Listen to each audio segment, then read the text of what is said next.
लेकिन अवैध तरीके से घुसपैठिए आकर के आसाम की डेमोग्राफी चेंज कर दें, बिहार के सीमांचल की डेमोग्राफी चेंज कर दें, पूरे बंगाल की डेमोग्राफी चेंज कर दें, महाराष्ट्र की डेमोग्राफी चेंज कर दें, तमिलनाडु में ईस्ट कोस्ट रोड के किनारे जितने भी बड़े जिले हैं उनकी डेमोग्राफी बदल दें, तो इस देश को स्वीकार नहीं होना चाहिए, होना भी नहीं चाहिए।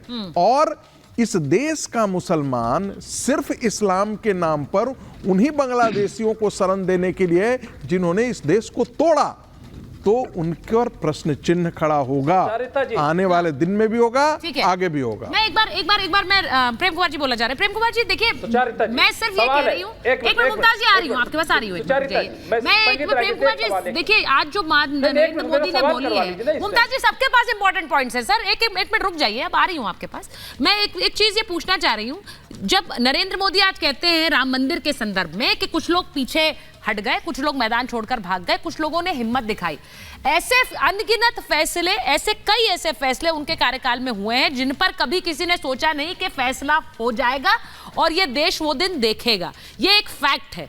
वो चाहे 370 हो, वो चाहे राम मंदिर का बनकर तैयार होना हो, वो अब शायद सीएए भी है। ये फैसले राजनीतिक दल इनसे हाथ पीछे खींचते रहे हैं, क्या ये फैक्ट नहीं है? इस पर किसने कब प्रतिबद्धता दिखाई कि हमें ये इस मुद्दे का निपटारा करना है, इस देश को सॉल्यूशन चाहिए? प्रेम कुमार। देखिए सुचारिता जी, बोलना तो बहुत सारी पिछली बातों पर था, लेकिन नए प्रश्न आ गए आपकी तरफ से। बोलिए। लेकिन आप ये देखिए कि चाहे 370 हट जाए, ठीक है, इनके लिए बड़ा मुद्दा हो सकता है, घोषणा पत्र में रखे थे, बहुत दिन से रखे थे, लेकिन इससे देश की मौलिक समस्याएं दूर नहीं होती, ये बात समझ लीजिए। इसी तरीके से दूसरी चीज में अभी कह रहे थे, संगीत रागी जी कह रहे थे, नरेंद्र मोदी जी की तुलना स्वामी विवेकानंद और अरविंदो घोष जी से कह रहे थे, उनके भाषण से। हाँ सुन लीजिए, उनके भाषण से तुलना कर रहे थे। अरे जिनके टेलीप्रॉम्प्टर हट जाते हैं तो जुबान गड़बड़ा जाती है, जिनको बीच में कोई टोक देता है तो भाषण की लय खराब हो जाती है, वो स्वामी विवेकानंद से उनकी तुलना होगी। हंसी आती है, हंसी आती है। मैंने अपनी टिप्पणी रखी है। नहीं, मैं इस पर एक चीज पूछना चाह रही हूँ। आप तो पूछेंगे ही, पूछिए। मैं इसलिए पूछ रही हूँ कि इस समय में जो सबसे बेहतरीन वक्ता हैं उनमें से नरेंद्र मोदी को रखा जाता है, और आप ये कह रहे हैं कि टेलीप्रॉम्प्टर अगर गायब हो जाए तो वो उनकी भाषण की लय बिगड़ जाती है। मैं सिर्फ ये बहुत से लोग जो सुन रहे हैं वो भी जरा इस पर सोचे। ये कहा जाता है आज पिछले कुछ समय में जो बेहतरीन ओरेटर्स हैं, वक्ता हैं, राजनीतिक वक्ता हैं, उनमें अग्रणी है प्रधानमंत्री, कहा जाता है। आप बोलिए। संगीत रागी जी जो बिना बाधा के लगातार शानदार स्पीच दे रहे थे, तो उनसे तुलना होगी तो हमारी तो खराब ही मानी जाएगी ना सुचारिता जी। नहीं, आपने तो बिल्कुल नहीं मानी जाएगी खराब कर दी अगर ऐसा। बोलिए, कंप्लीट करिए, आप कंप्लीट करिए, फिर राकेश। चलिए, मैं चूंकि संदर्भवश बात हुई, मैंने अपनी बात कह दी, आपको भी पूरा अधिकार है, उनको महान है, कई की नजर में नरेंद्र मोदी जी हैं, लेकिन हमने जो अपनी बात रखी वो रखती। अब देखिए सीएए एनआरसी पर जो आप प्रश्न कर रहे हैं, मूल बात क्या है? रागी जी ने बहुत सारे उदाहरण दिए कि इतने सारे लोग देश में घुस गए, डेमोग्राफी बदल गई, तमाम चीज। अरे 10 साल में आपने क्या किया? एक भी आदमी को क्या आपने वापस भिजवाया, डिटेंशन सेंटर भिजवाया? केवल आप दिन रात इस राग को अलाप करके आप प्रतिक्रियाएं पैदा करते हैं, देश में माहौल खराब करते हैं। 10 साल में आपने कितने घुसपैठियों को पकड़ा और बाहर किया? नहीं किया। सीएए की बात होती है, ठीक है, इस देश के ही लोग उठा रहे हैं ना सवाल, तो आप उनकी शंकाओं को दूर कीजिए। आप सरकार हैं, आप सबको नहीं, तो इसीलिए तो वो कह रहे हैं कि नागरिकता छीनने का कानून चाहिए, ये उन्हें बार-बार बोलने की जरूरत क्यों पड़ रही है? गृह मंत्री क्यों बार-बार ये बोल रहे हैं? इसीलिए बोल रहे हैं क्योंकि सर जो वक्तव्य आते हैं नेताओं के वो भड़काने वाले होते हैं, उससे एक समुदाय विशेष भड़क सकता है, क्योंकि आप उनके मन में बार-बार ये भर रहे हैं कि ये आएगा तो आपके लिए खतरा है, आपके समुदाय को टारगेट किया जा रहा है। मेरा बस यही सवाल है। एक बार राकेश जी के पास मुझे जाना है, जल्दी से एक लाइन बस। सिर्फ इतना है कि ये जो आप बोल रही ना कि ये लोग भड़काऊ बयान देते हैं, तो भड़काऊ बयान पर हम डिबेट ही करते रहेंगे कि कुछ एक्शन भी होगा? उनको छोड़ दिया जाता है, भड़काऊ बयान दो, और फिर उनकी मजामत करने के लिए यहाँ पूरे देश में डिबेट होती है। भाई एक गिरफ्तारी हुई थी वहां मुंबई में, उसके बाद इतना हंगामा हुआ, वो भाषण भी आपने सुना होगा, मुझे बोलने की जरूरत नहीं है, आप कह रहे हैं भाषण हो रहे हैं, कोई एक्शन नहीं हो रहा है। कल बरेली में क्या हुआ वो भी आपने देखा होगा, उसके बाद उन्हें हाउस अरेस्ट किया गया, आपने देखा हल्द्वानी में क्या हुआ। तो ये मत कहिए कि उन्हें छोड़ दिया जाता है। राकेश त्रिपाठी जी, क्या आप लोग छोड़ रहे हैं, इन्हें भड़काने वाले बयान देते रहे एक समुदाय विशेष के खिलाफ, जिससे आप लोगों को वोट मिलते रहे? राहुल गांधी को भी छोड़ दिया। देखिए, पहले तो चरणबद्ध तरीके से इलाज होता है, किसी भी मामले में इलाज तो चरणबद्ध तरीके से होगा ना। एकाएक ही सर्जरी अचानक नहीं कर देंगे, पहले हृष्ट पुष्ट करेंगे ताकि उसके बाद उसकी सर्जरी की जा सके। व्यवस्थाएं धीरे धीरे बेहतर हुई हैं। क्या परिवर्तन हुआ है 10 वर्षों में? प्रेम कुमार जी को दिखाई नहीं पड़ेगा, चश्मा उतार दीजिए तो शायद दिखाई पड़ेगा। पिछले 10 वर्षों में इस देश में जो रघुनाथ मंदिर में, अक्षरधाम मंदिर में, संकट मोचन मंदिर में, अयोध्या धाम में जो जगह जगह बम विस्फोट होते थे ना, कचहरियों में बम फटते थे ना, वो बम फटने बंद हो गए। इस देश में आतंकवादी की जो घटनाएं होती थी ना आतंक की, वो आतंकी कहीं कोई सामान मत छुइए, ये संदिग्ध सामान बम हो सकता है, ये जो अनाउंसमेंट रेलवे स्टेशन पर बस अड्डों पर होते थे ना, ये अनाउंसमेंट होना बंद हो गए।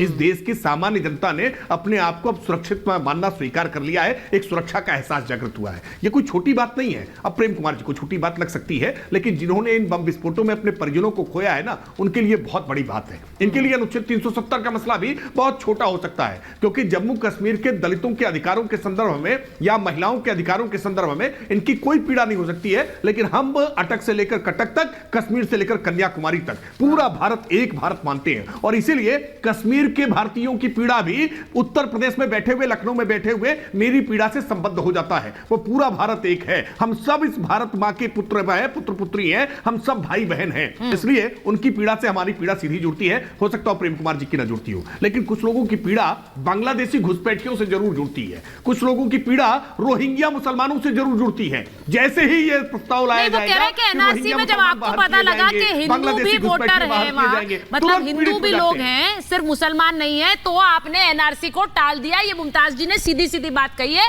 आप लोगों ने उसमें वोट बैंक देखा, इसीलिए एनआरसी टला है, वो ये कह रहे हैं। जवाब दीजिए इसका।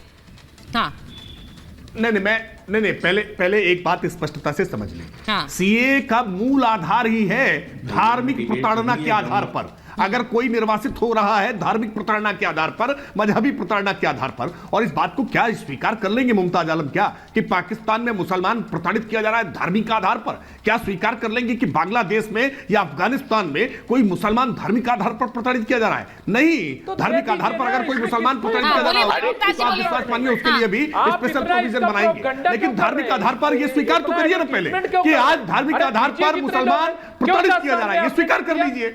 क्यों 10 साल धार्मिक आधार पर हिंदू, बौद्ध, पारसी, यहूदी, ईसाई प्रताड़ित किए जा रहे हैं, और उनके लिए जो कमिटमेंट था इस देश की सरकार का, देश की आजादी के समय में, उस कमिटमेंट को पूरा करने का हम काम कर रहे हैं। ये कोई नया काम नहीं कर रहे हैं, ये काम तो पंडित नेहरू की सरकार ने जो कमिटमेंट किया था के साथ में कि इस देश में जो भी आना चाहेगा मजहबी प्रताड़ना के आधार पर, उसको हम आने के लिए रास्ता खोलेंगे हमेशा। ये तो कांग्रेसियों ने धोखा देने का काम किया कि आखिरकार जो पाकिस्तान में बड़े विश्वास के साथ हिंदू रह गए थे कि पाकिस्तान में किसी प्रकार की प्रताड़ना नहीं होगी, जब उनके साथ धोखा हुआ तो उनके इस धोखे से बचाने का काम इस भारत को ही करना था ना। इस भारत ने जब यह स्वीकार किया कि आबादी का ट्रांसफर नहीं होगा, इस भारत से किसी मुसलमान को पाकिस्तान जाने की जरूरत नहीं है। मुझे ऐसा लग रहा है जब 2019 का चुनाव हुआ उससे पहले 370 को लेकर एक मंशा क्लियर थी इस सरकार की।